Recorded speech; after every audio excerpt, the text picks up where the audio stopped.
Good afternoon, everybody. My name is Jo Holmes. I run an organisation called Genee. We're based in the northeast of England, and we are the delivery partner for investors in the environment across the northeast and the northwest.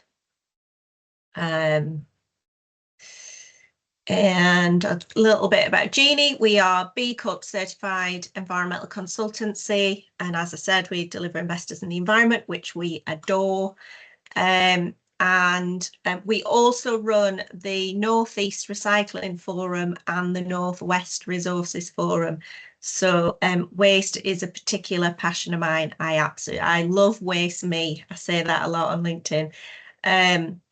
I find it endlessly fascinating. It tells you so much about your organisation and your environmental management system as a whole. And as we go through in a bit, I'll tell you all the ins and outs of what you need to think about. But it's really a great measure for how individuals, employees, volunteers, however you set up, are engaging with your wider system, with your wider environmental system. So it's just a really fantastic tool to measure where you're at. So I have run a few of these sessions with some of our northwest clients, just to really go over and sort of go into the bones of what we mean by all of the different IIE criteria. So this one covers, this is your accreditation criteria, and it's this additional action. So a waste management system is imperative part of your environmental management system and your accreditation. And everybody's waste management system will look different, and it's all very individual to you depending on how you set up and what sort of waste you're producing and what your processes are. At bronze, it's the start. So it's about identifying what waste you're producing, how you're disposing of it currently, and how you might reduce that going forward. So a waste management plan. So waste is a resource. It's traditionally, it's been a very linear system. We buy something, we use it, sometimes don't use it, and then we throw it away, and then we start again. And we really do need to move. And then the government is really pushing for us now to start looking at opportunities to become more circular. So it's that circular economy is the buzzword at the moment, and lots of systems and processes and funding is going into how we might be able to get organisations to look and become more circular. So we move away from that linear buy, use, throw away. So we need to start thinking about waste as a resource, and it really is a resource, and it is a huge cost to organisations, and people don't appreciate that. And we'll come into a little bit more about how you identify what these things are. But if you think it isn't just a thing of throwing something away and the cost of disposal, you've purchased that product or whatever it is in the first place, then you've paid somebody to use it very often, then you've thrown it away, and then you're paying to dispose of it. So there's costs the whole way along the process. So anything you can do to eliminate these waste streams is advantageous to you as an organisation, and very often saves money. So waste management is a system or a plan that will help you look at how you manage those resources more effectively. And the key legislation that we all as individuals, it's not just organisations, us householders, every individual should be complying with the waste duty of care legislation.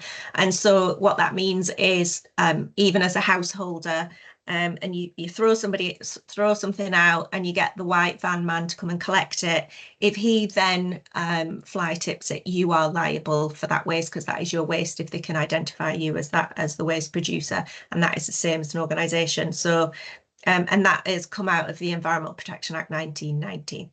There's loads of waste and changes in waste legislation coming up. And depending on where you sit and what size of your organisation will depend on how that impacts you. Corona Light is available to IIE members, and that's got some good updates in terms of waste legislation. But it is worth keeping an eye out on some of the changes that are coming up. It is worth noting as well that an awful lot of these changes are driven by carbon and carbon reduction and decarbonising. So it's it's all environmentally driven. A lot of the waste legislation, the government has recognised that the waste sector has a really key role in helping the country meet its net zero targets by 2050. So a lot of these are driven by carbon reduction methods. So, for example, food waste collections that are coming in, it's all around trying to get organic waste out of the waste stream, try and reduce the production of methane, try and capture a lot of that organic waste in anaerobic digestion and use that gas to decarbonise the gas network. So it's just an example of waste legislation, and there's so much changes. And as I said earlier, we run the North East Recycling Forum and Northwest Resources Forum, and there's so much change happening within our industry for organisations to get their head around. And one of that is simpler recycling that came in for organisations with over 10 full-time employees. But I've got some slides on that in a bit as well. So that's just one example of how it's impacting lots of organisations across the country. So your waste management plan, I try and deliver this really practically, but the purpose of your waste management plan, and I always advise my clients around this, is write it with the waste hierarchy in mind, but in particular waste reduction. People think about waste management and they instantly go to recycling, but you'll see from the waste hierarchy, recycling's quite far down the waste hierarchy. So really what we want to do is, when we look at our bins, and I find those endlessly interesting bins, but when you look at your bins and you start doing exercises like waste audits, you will see that you'll quickly see like waste streams that you might think, well, why are we throwing so much of that away? Why is that in our waste stream in the first place? And you'll be able to identify opportunities to get those out of your bin, stop purchasing them. Like, the link between procurement and your waste management plan is pretty strong as well. And as you start getting through the process and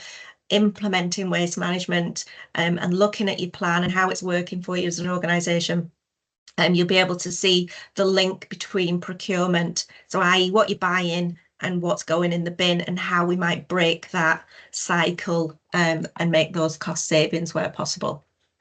So it's about looking about what potential waste is coming into the organisation in the first place and how can we eliminate that. What processes are you doing with it on site, in your organisation, and how is that generating waste? So practical examples of that, we've got a manufacturing client, for example, that has identified that there's a bit of an offcut of the manufacturing process, and they send that to get, it's a plastic organisation, they create plastic packaging, and they've created a closed loop. So they use the offcuts from the end of their process, they get it regranulated and they put it back in the system. So they've identified a waste stream that doesn't need to be a waste stream. So they've saved a lot of money in terms of waste costs, and also buying in new material to put back into the system. Others are when organisations are, say, office based, I would say, like, really look at what your bins are telling you, because they do tell you a lot. If, for example, when you do your waste audit, your bins are full of paper, then you can think about what the processes you do internally and what is generating that waste stream, or single-use plastics, or whatever it is that your bins are full of. And then you can start thinking about, right, well, hang on, why are we using and producing so much paper waste? What systems have we got in place that is meaning that we're wasting all this? So, for example, some people like to print things to read them. So some organisations have given them bigger screens to use so that they can read them quite comfortably on a screen. Other organisations are trying to digitalise newsletters, for example, or there's lots of different things, but looking at what's in your bin will tell you an awful lot about how you might reduce that particular waste stream. So you'll have to look at how waste is managed and segregated. The segregation is becoming more important, especially with the simpler recycling regs that have come in. How waste is disposed of.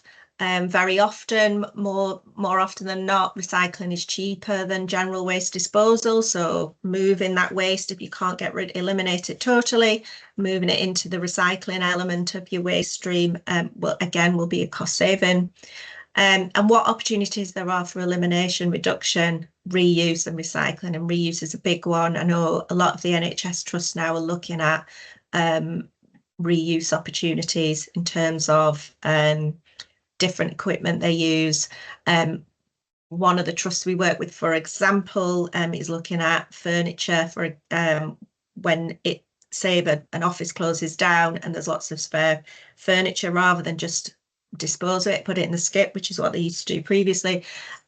They're trying to find storage options for that, so that and then a mechanism internally so that when somebody needs furniture, they go to that first and try and reuse furniture. And that can happen with anything. So I was talking to a client yesterday, I think he's on the call, and they were talking about lever arch files. And again, how do I dispose of all these lever arch files? Well, do we need to dispose of them? Can we not store them in some capacity, put a system in place so that when somebody else needs one, we can reuse them? And that's really one of the best things to do. So the waste hierarchy is really important when you're looking at waste streams and you're looking at what your organisation is producing. So what your waste management plan should include. So details of your waste management system, details of waste generated, how you're managing your waste currently and what systems you want to put in place to reduce it, details of communication around the system use, and how you're checking your system for compliance. So when I'm auditing this and I'm chatting to lots of different sizes of organisations, doing lots of different weird and wonderful things, what I'm looking for is, can you demonstrate to me that you understand what waste you're producing as an organisation?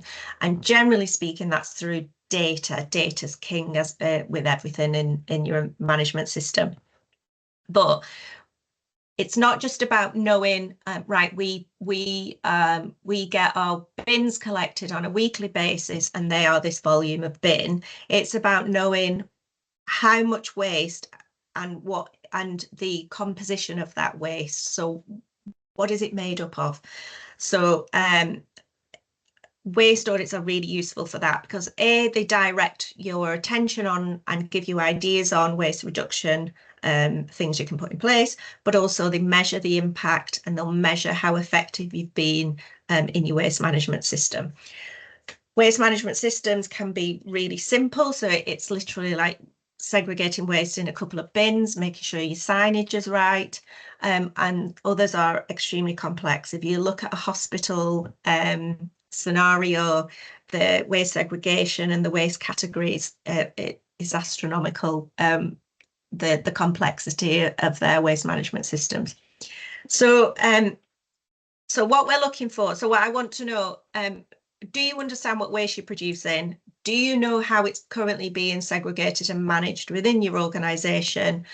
Do you know, or have you identified the opportunities in which you can reduce it? And there are lots of opportunities there.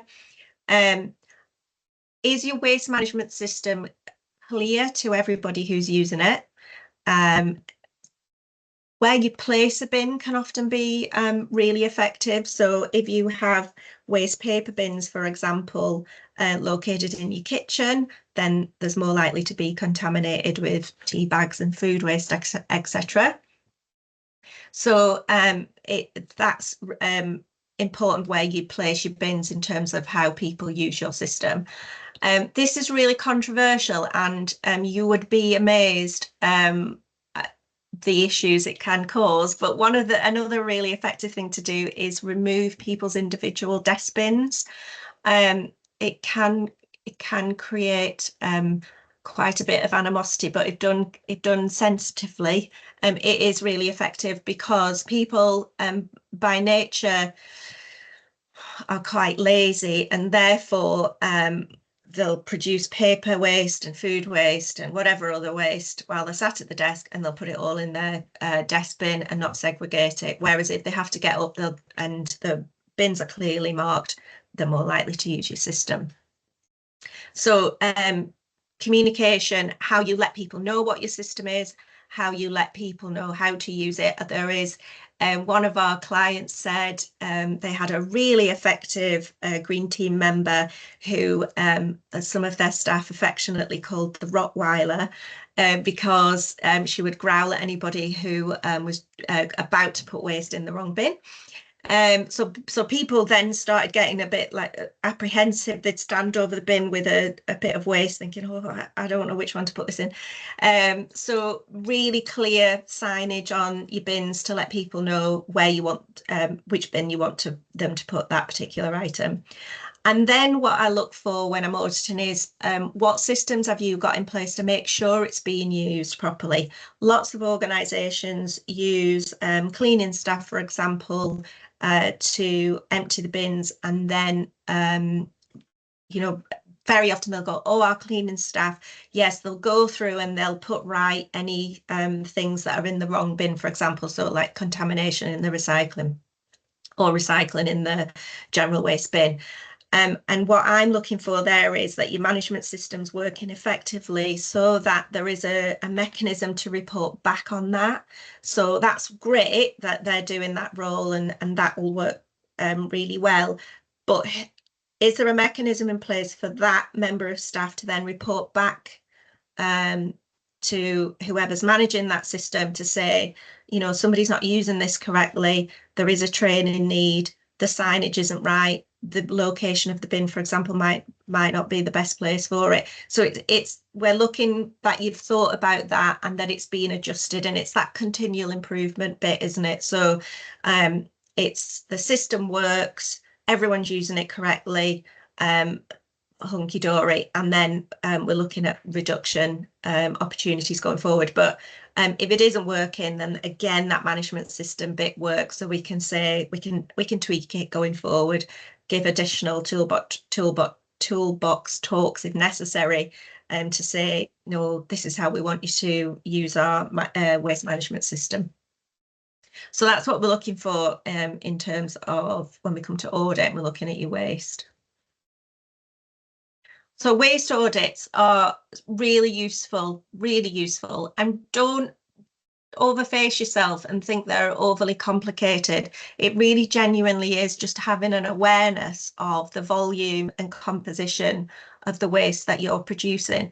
And if you are a larger organisation, you can split it up and do it in different terms. So I was talking to a college, and again, so split it up and use it like office space, and then student use, so outside space, and then your estates team space, for example, would be a good suggestion of how you might do waste audits. Hospitals, NHS trusts do waste audits, sometimes weekly, to be honest, and they'll go and they'll split it up and do different areas of the hospital just to make sure the system is being used correctly, and identify opportunities again where contamination might be an issue, or there's big volumes, and they can think about how they might get rid of those.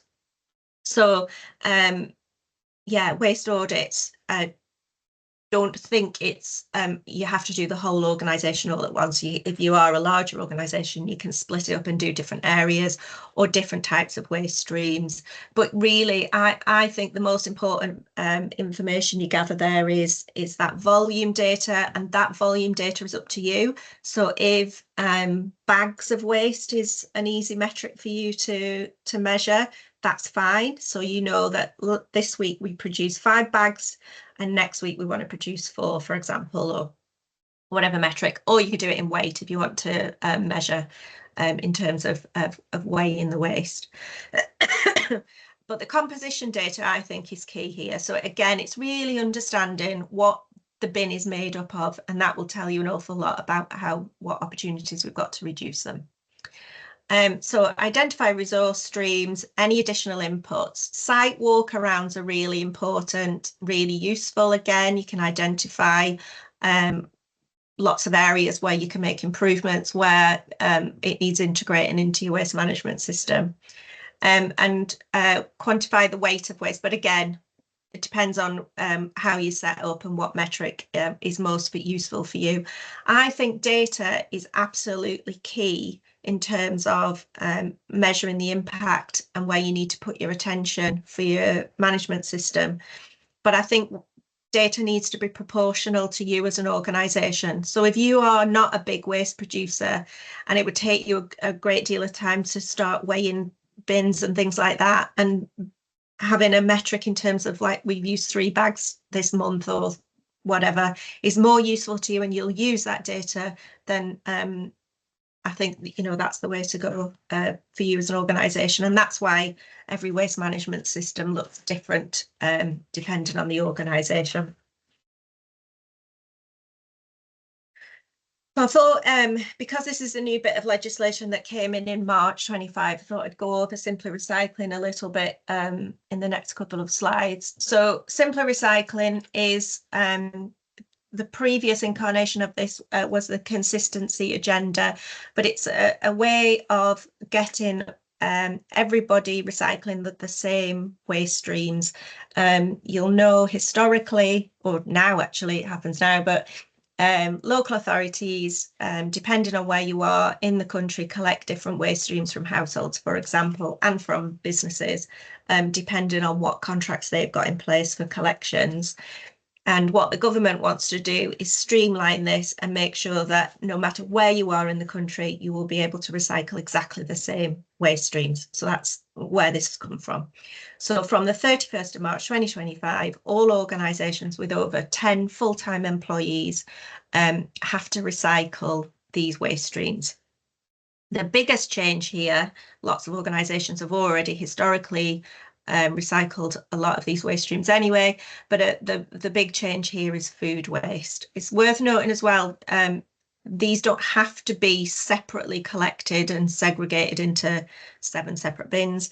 A lot of these waste streams can be co-collected. Food waste has to be separately collected.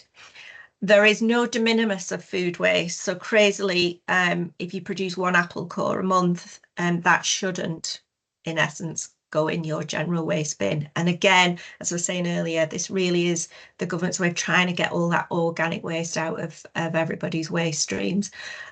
So food waste, particularly in the Northwest, is a big change because we previously didn't have any local authorities collecting food waste across our region.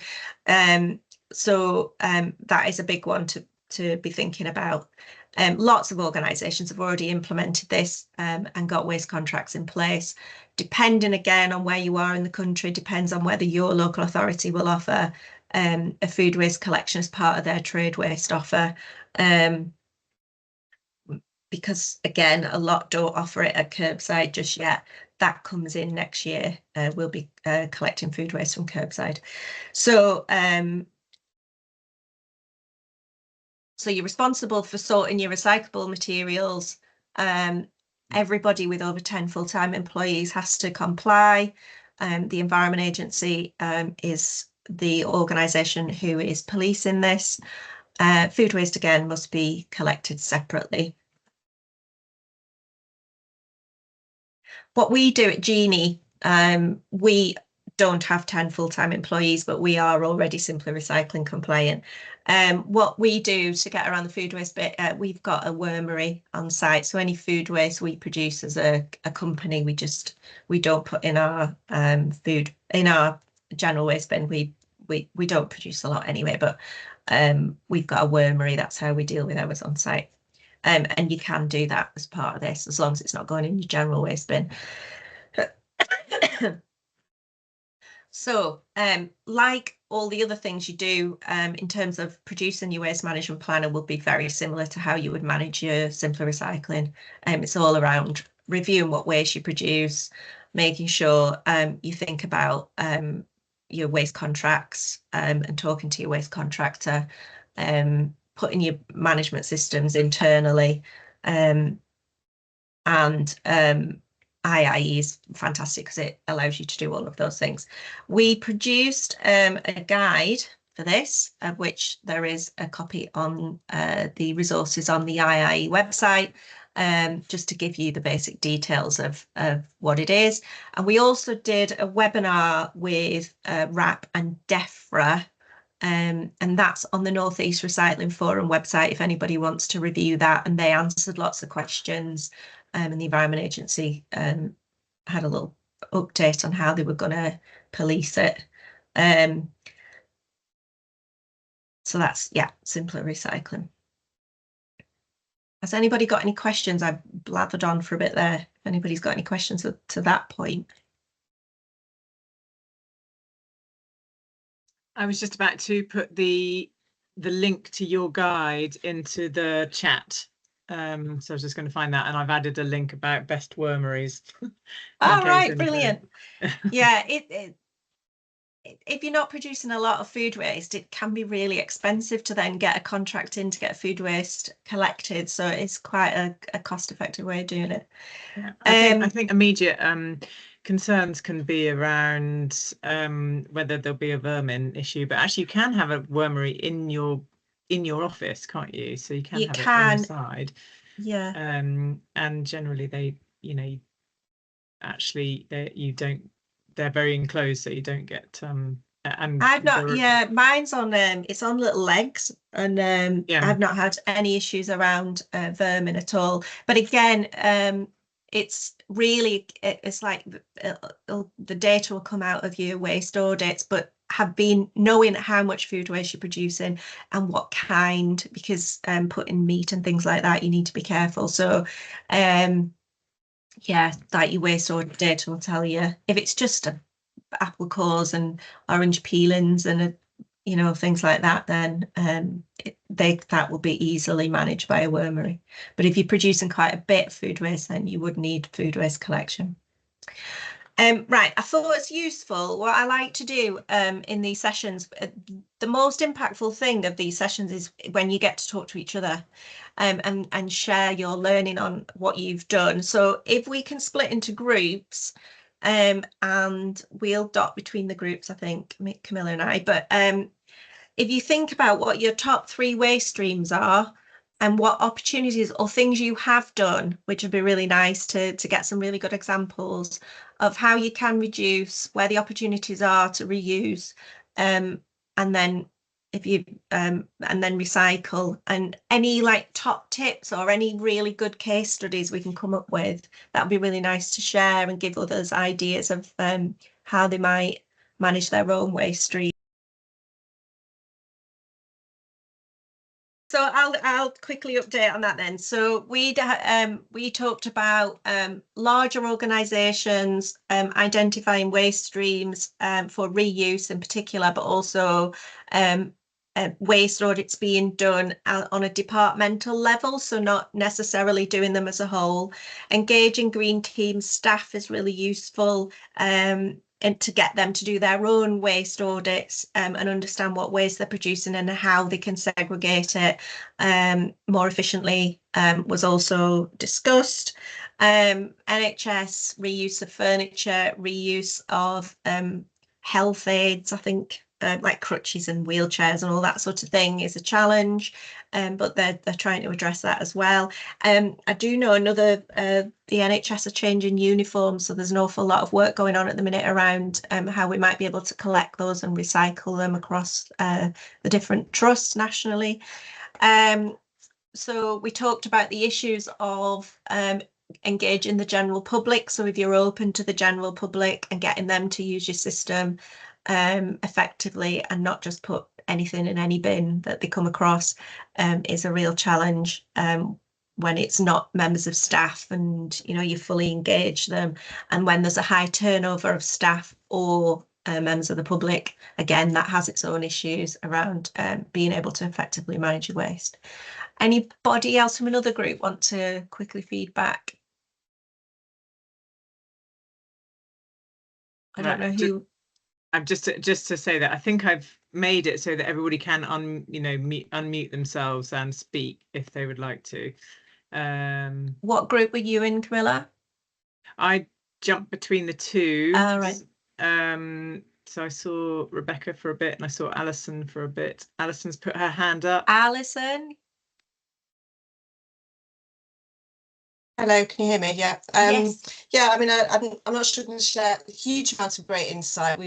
But we sort of talked about each other's businesses. I'm IT consultancy, somebody from a charity organisation around sport and insurance. So, a bit more of a sort of a professionally services type feel to it. So I think that the challenges we talked about was the hybrid working environment was one around, not having that regular presence necessarily in the offices, or different teams having different days in offices and having different maybe elements of waste to that. We talked a little bit around when's a good time to do an audit, and what gives a true picture, because sometimes there might be, like for example in Rebecca's case with the sports stuff, there'll be a big event on, and therefore perhaps the amount of paper and cardboard coming into the team might be very different to sort of ordinary run-of-the-mill everyday activity. So we've sort of, I think currently they do one every quarter, and we're thinking, well, does that average it out over the year? And then we got into a fascinating discussion about scales, because I've been racking my brain into, how do we actually measure all of this waste, and the luggage scales is probably a good idea. So yeah, we had lots of really good discussion around that, and I think one of the other points that was mentioned was around procurement. So maybe if you can't focus on too much on, or feel like you're getting clarity on your waste, could you do something through the procurement channels that you own? So it was quite an interesting discussion, but I'm not sure we came up with any brilliant ideas, but it was great to share. Yeah, brilliant. Thank you. And that's a really like when you've got big events on, it could be that you do a focus on an event, for example. So if you run regular big events, then a waste audit of events can be a useful metric as well. Just gives you an idea of the waste you're producing in that event.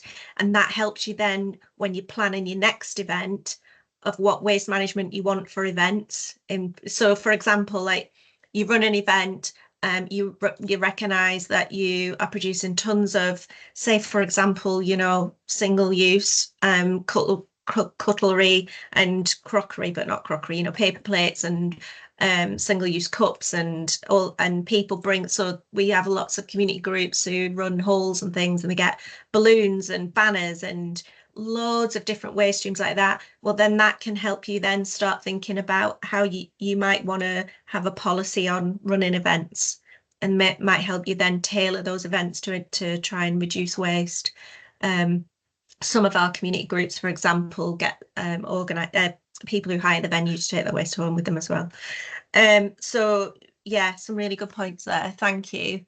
And procurement is key as well. That they're absolutely directly linked. What you buy in, you'll throw away. So yeah, absolutely love that. Thank you. I know we're over time. Has the last group got any other things to input? Any major changes or good examples of best practice? I think I was in the last group with That's right. is it Soraya, who's I think just left the meeting, and she was talking about how one of the issues for her is she works for the landlord, so all of the tenants of the building are putting things in the bins. She controls the bins but doesn't control what's being placed in the bins, and that is one of her main challenges. And she was a little bit unsure as how you tackle that when you can't necessarily force people to put things in the right bin. Some of the office managers are better at doing that than others by the sounds of things. I think it's probably just more of a case of sharing best practice between them more.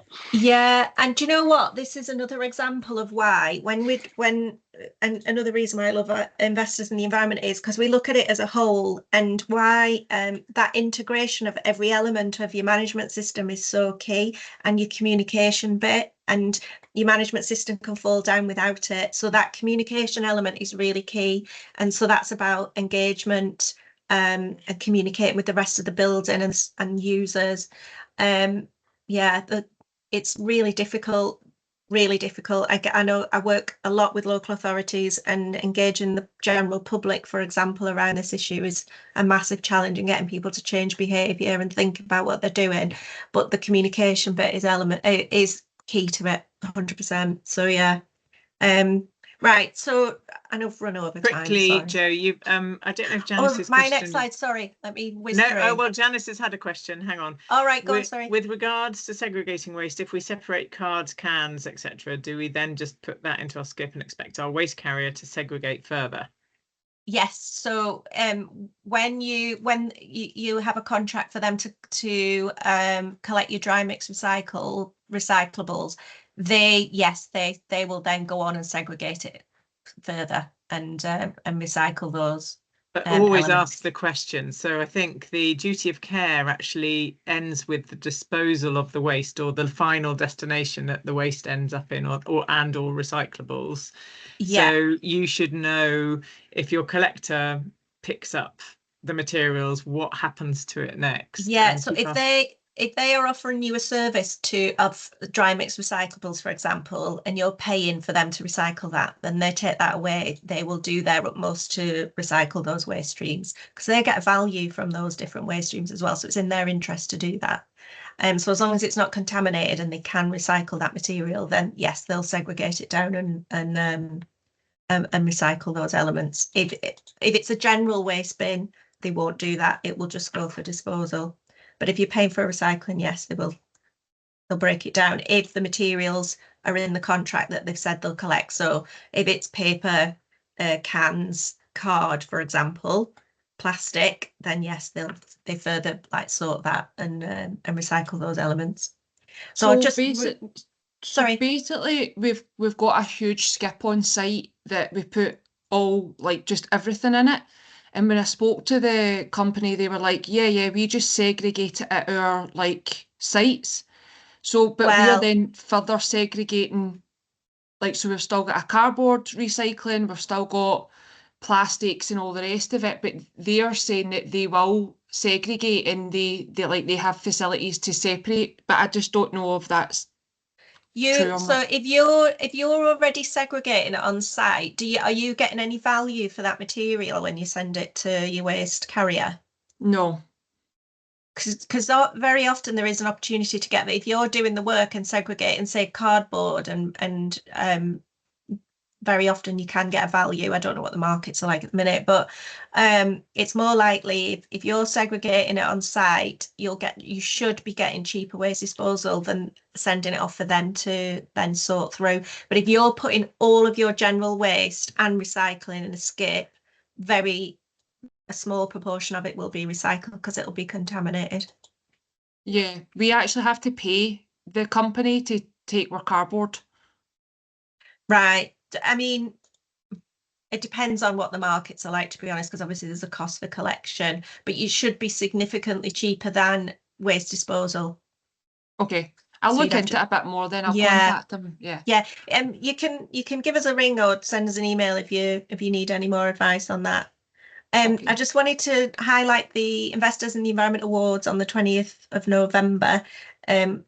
We'd love some waste entries this year. So if you've got any really good waste reduction or case studies that you'd want to enter, we've got to enter before the 9th of October.